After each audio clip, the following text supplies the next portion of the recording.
Teman-teman, apa kalian tahu perangkat keras dari komputer? Perangkat keras dari komputer adalah bagian komputer yang bisa kita lihat dan kita pegang, atau yang biasa kita sebut dengan hardware. Yang pertama ada CPU. CPU berfungsi untuk memproses perintah-perintah yang kita masukkan di dalam komputer.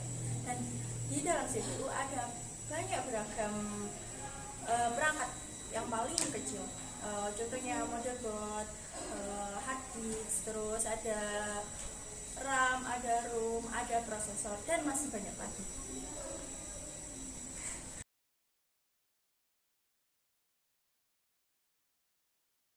Yang kedua ada monitor. Apa kalian tahu apa gunanya monitor? Monitor gunanya untuk menampilkan informasi yang kita masukkan ke dalam komputer. Contohnya seperti teks, gambar, dan lain-lain. Yang ketiga ada keyboard atau papan ketik sebagai alat ketik yang digunakan untuk memasukkan data berupa angka, teks, gambar, dan lain-lain. Keempat ada mouse, bentuknya seperti tikus, gambarnya di samping ya. Gunanya untuk menjalankan kursor, dan kursor adalah tanda panah kecil yang berada di monitor atau layar komputer. Yang kelima ada printer. Gunanya printer adalah untuk mencetak data atau dokumen berupa data, angka, teks, gambar, dan lain-lain. Yang keenam ada speaker, berfungsi untuk mengeluarkan hasil dari komputer berupa audio dan suara.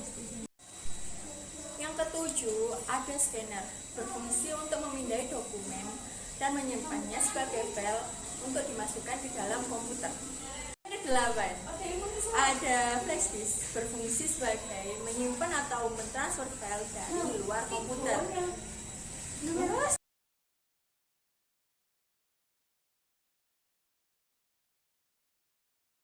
Oke adik-adik, setelah kalian tahu pengertian dari perangkat keras komputer atau hardware, selanjutnya kakak akan menjelaskan tentang perangkat lunak dari komputer atau software. Perangkat lunak atau yang biasa disebut software adalah sebuah program komputer yang menghubungkan pengguna komputer dengan perangkat yang sedang digunakan.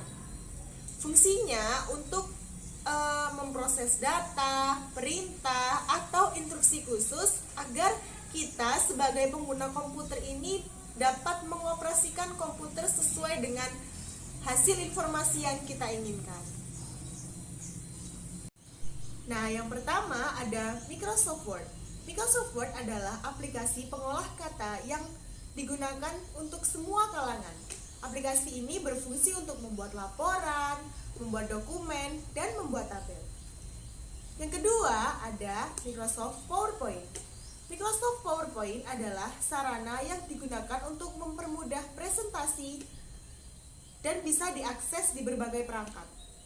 Di dalam PowerPoint ini memiliki banyak template dan fitur sehingga kita bisa mengkreasikan presentasi kita itu dengan sebaik mungkin.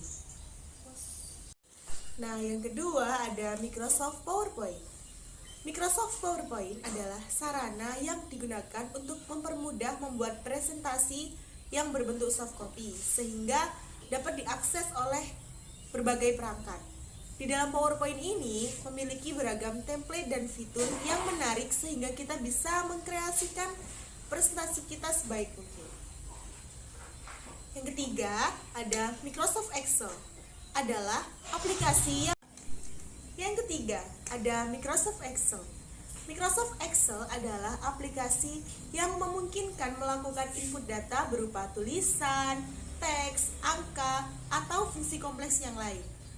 Dari program ini memiliki fungsi yaitu membantu kita sebagai pengguna untuk menghitung, menganalisis, dan mempresentasikan sebuah data.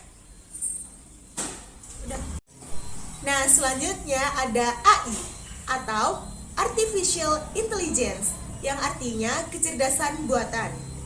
Adalah sebuah simulasi proses kecerdasan manusia yang diterapkan pada mesin, terutama untuk sistem komputer. Tujuannya untuk menyediakan mekanisme pengambilan keputusan berdasarkan data mentah yang dibuat oleh manusia. Nah, AI ini memiliki kemampuan untuk mengambil keputusan secara lebih baik, dan yang pasti tentunya menghemat waktu dan tenaga kita.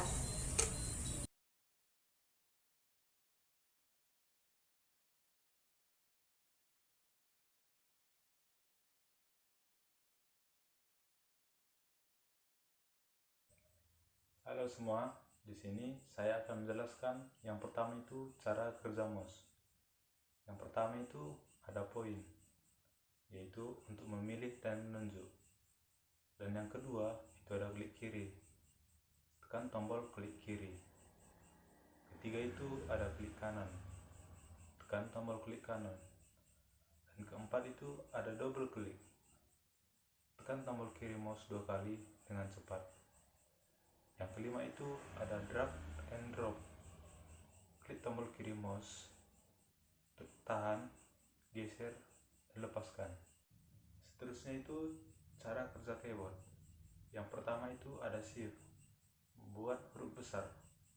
Yang kedua itu ada caps lock, yaitu membuat huruf besar semua. Yang ketiga itu ada space bar, yaitu membuat jarak antara karakter. Yang keempat itu ada enter, yaitu berpindah ke paragraf berikutnya. Dan yang kelima itu ada backspace, yaitu menghapus dari belakang karakter. Keenam itu ada delete, menghapus dari depan karakter. Yang ketujuh itu ada home, memindah kursor ke awal kalimat.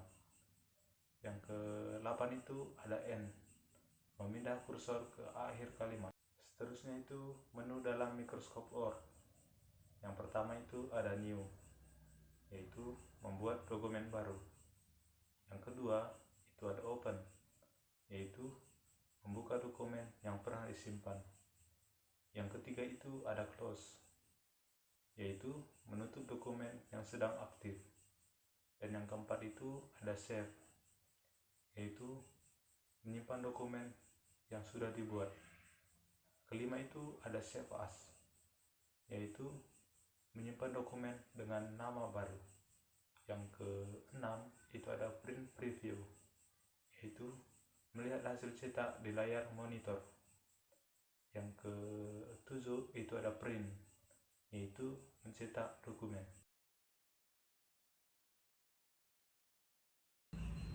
Selanjutnya di sini saya akan menjelaskan tentang fungsi-fungsi tab home pada PPT.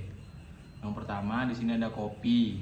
Itu fungsinya untuk mengcopy atau menggandakan suatu objek atau teks. Yang kedua itu cut, untuk memotong objek atau teks. Yang ketiga di sini ada painter, berfungsi untuk mengcopy warna yang terpilih yang bisa diterapkan pada objek lainnya dengan cara mengklik 2 kali pada objek yang akan diwarnai tersebut. Selanjutnya ada new slide, untuk menambahkan slide baru.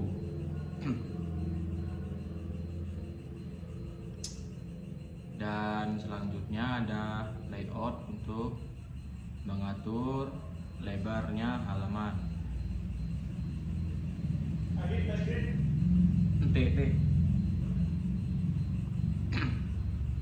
Selanjutnya ada reset, itu fungsinya untuk mengembalikan ke posisi awal layout.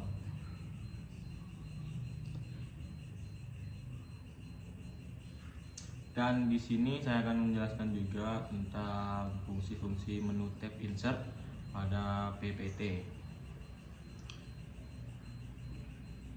Yang pertama itu ada table, untuk memasukkan sebuah table. Yang kedua itu picture, untuk memasukkan sebuah gambar.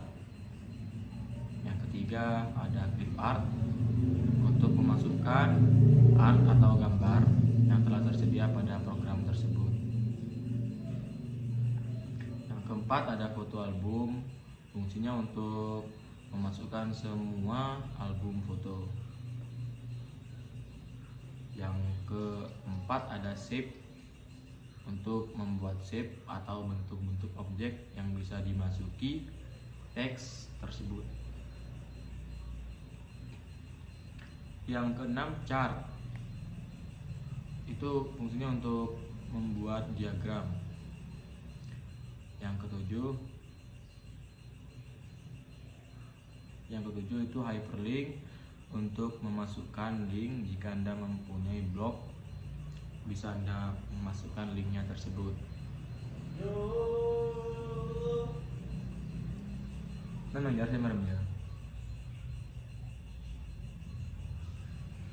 Yang kedelapan itu ada action, untuk membuat action dengan mouse agar bisa cepat memilih slide yang dimaksud.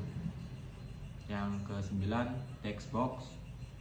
Fungsinya untuk membuat kotak yang bisa diisi dengan teks. Yang ke-9, header dan footer. Fungsinya untuk mengatur margin atas dan bawah. Selanjutnya ada word art.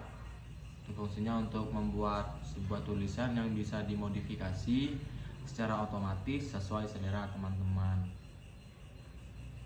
Yang ke-12 itu ada date dan time, untuk memberi waktu dan tanggal. Yang ke-13 itu ada slide number, untuk menentukan atau memberi nomor dan halaman. Yang ke-14 itu simbol, untuk memberikan simbol-simbol matematika. Yang ke-15 ada objek, tentunya fungsinya untuk memasukkan sebuah objek. Yang ke-16 movie ini untuk memasukkan sebuah video. Yang terakhir di sini ada sound, untuk memasukkan sebuah suara atau audio atau background dan sejenisnya.